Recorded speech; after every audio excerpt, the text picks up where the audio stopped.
दोस्तों, एक बहुत ही कमजोर लड़का बाजार से गुजर रहा था कि तभी एक बहुत ही अमीर और खूबसूरत लड़की उसके पास अपनी कीमती कार में आकर रुकी और उसको अपने साथ अपने घर चलने के लिए कहा। वो बेचारा हैरान भी था और खुश भी कि काश इससे मेरी शादी हो जाए तो मैं भी अमीर हो जाऊं। दोस्तों, वो राजी हो गया और लड़की के साथ उसके घर चला गया। उस लड़की का बंगला बहुत ही आलीशान था और बहुत सारे नौकर चाकर भी थे। लड़की ने उसे ले जाकर एक रूम में बैठा दिया और इंतजार करने को कहा। कुछ देर बाद वो लड़की अपने दो बच्चों के साथ आई और उनसे कहा कि देखो बच्चों, अगर दूध नहीं पियोगे तो ऐसे ही तुम भी हो जाओगे। एक लड़की की 5 करोड़ की लॉटरी निकली तो कंपनी ने सोचा अचानक बताया तो लड़की खुशी से मर सकती है। कंपनी ने एक बूढ़े बाबा को यह काम दिया कि लड़की को ऐसे बताओ कि वो खुशी से मर न जाए। बूढ़े बाबा ने जाकर उस लड़की से कहा, सोचो, अगर तुम्हें 5 करोड़ का इनाम निकले तो तुम क्या करोगी? लड़की बोली, बाबा मैं आपसे शादी कर लूंगी और जिंदगी भर आपको प्यार करूंगी और यही नहीं, आधा इनाम भी आपको दे दूंगी। अब साला बाबा ही खुशी से मर गया। बहू बरामदे में बैठे ससुर के पास खाली चाय का कप लेने गई तो कप लेने के लिए जैसे ही झुकी तो पाद निकल गया। बहू शर्म के मारे बिना कप उठाए वापस जाने लगे। ससुर ने आवाज लगाई, बहू यहाँ कुछ काम था कि सिर्फ पादने आई थी। एक बार दो छिछोरी लड़कियां कॉलेज जा रही थीं। बीच में एक प्रेग्नेंट औरत को देख पहली लड़की बोली, मकान तैयार हो गया लगता है। दूसरी बोली, अंदर लोग भी रहने लग गए लगता है।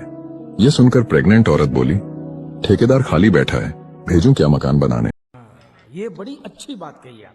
सेठ थे। सेठ के घर पर श्यामू नाम का एक नौकर काम करता था। एक दिन सेठ ने श्यामू को समझाते हुए कहा कि देख श्यामू, मेरे पास कोई भी मिलने के लिए आए तो मैं तुम्हें आवाज लगाऊंगा कि श्यामू पानी ले आओ। मेरे इतने कहने पर तुम्हें आकर कहना है कि मालिक ठंडा पानी, गर्म पानी या सामान्य पानी।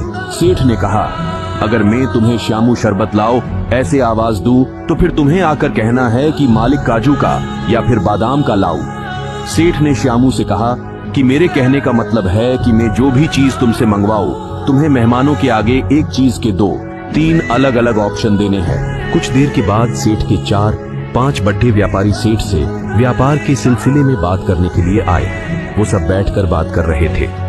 इतने में उनमें से एक व्यापारी ने सेठ से कहा कि आप अपने पिताजी को भी बुला लीजिए, तो उनके सामने ही हम सारी बात कर लेते हैं और इस डील को फाइनल करके ही जाते हैं। तभी सेठ ने अपने नौकर श्यामू को आवाज लगाई और सेठ की आवाज सुनते ही श्यामू दौड़कर चला आया।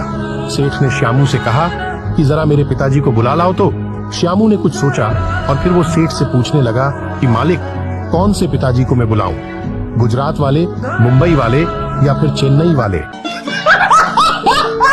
एक बार 3 आलसी कामचोर एक साथ खाना खा रहे थे।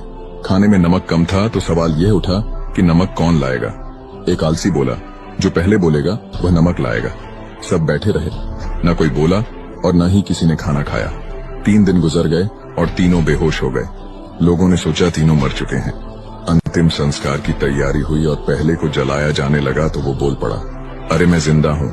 तभी बाकी 2 आलसी चिल्लाए, चल बेटा अब नमक ला। ये कहानी 2 दोस्तों की है। एक था सच और दूसरा था झूठ। एक बार सच और झूठ कहीं जा रहे थे। झूठ बोला, चल नहा कर आते हैं। दोनों नहाने के लिए कुएं में उतरे। जैसे ही सच नहाने के लिए डुबकी लगाने चला, झूठ सच के कपड़े लेकर भाग गया और तब से ही झूठ सच के कपड़ा पहनकर पूरी दुनिया में घूमता रहता है। ये बड़ी अच्छी बात कही आप।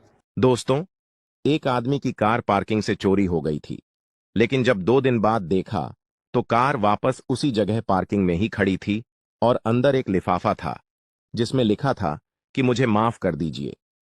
दरअसल मेरी मां की तबीयत अचानक बिगड़ गई थी और उतनी रात को मुझे कोई ऑटो भी नहीं मिल रहा था, जिस वजह से आपकी गाड़ी को लेना पड़ा।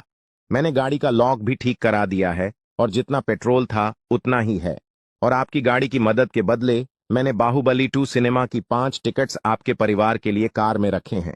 इसके बाद अपनी गाड़ी सही सलामत वापस मिलने से पूरा परिवार बहुत खुश हुआ और अगले ही दिन सब बाहुबली 2 देखने के लिए चले गए। फिल्म देखकर जब रात को वापस घर लौटे तो घर का दरवाजा टूटा हुआ था। अंदर जाकर देखा तो सब कीमती सामान गायब था। करीब 30 लाख की चोरी हो गई थी। तभी उन्हें टेबल पर एक लिफाफा मिला जिस पर लिखा था, क्या अब आपको पता चला कि कटप्पा ने बाहुबली को क्यों मारा?